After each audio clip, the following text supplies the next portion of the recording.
قبل أذان الفجر بدقايق، تفتكروا إيه أشهر طبق على سفرة السحور؟ الفول. بس هل هو فعلا أحسن اختيار ليوم صيام طويل؟ الفول مليان بروتين نباتي وألياف، يعني بيشبعك فترة طويلة ويبطئ الهضم بشكل صحي. كمان بيخلي طاقتك ثابتة طول اليوم، وتقدر تركز وتشتغل من غير ما تحس بالجوع أو أي هبوط مفاجئ.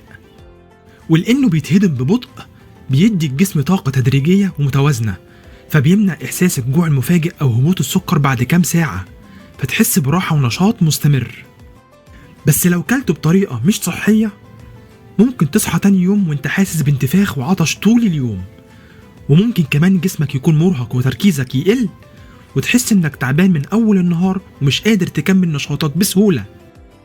المشكلة مش في الفول نفسه، المشكلة في الزيت الكتير والطحينة والعيش الأبيض بكميات كبيرة. دي الحاجات اللي بتخلي المعدة تتعب وتحس بالعطش أسرع، وطاقتك ممكن تهبط بسرعة بعد شوية. أفضل طريقة للسحور: فول بزيت زيتون خفيف، زائد شوية ليمون، زائد شوية كمون. ده بيخلي الهضم أسهل ويحافظ على الشبع. وممكن تضيف طماطم وخيار، ده عشان يرطب جسمك ويقلل العطش، وكمان يخلي طاقتك ثابتة طول اليوم بدون تعب. بس ما تنساش أهم نقطة: اشرب مية كويس قبل الفجر، وزع الشرب على فترات مش مرة واحدة، وما تبلعش الأكل بسرعة.